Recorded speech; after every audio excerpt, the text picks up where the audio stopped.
Hi guys! So ayan, nakita namin yung aming pinto. Yung hamba ng aming pintuan ay kinain na rin ng mga anay, no?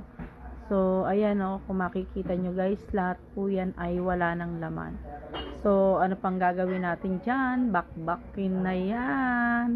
Umpisahan na natin yung sirain dahil marami pa siyang masisira dyan. So ayan guys, babakbakin na natin yan dahil ang ano naman yan, katabi naman yan is bato na.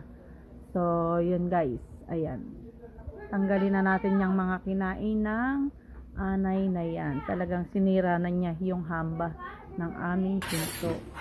So ayan guys, kung makikita nyo ay ayan, purong bato na yan guys. Yan, tiniturahan na namin siya ng kulay black. So yun guys, thank you for watching. Bye bye.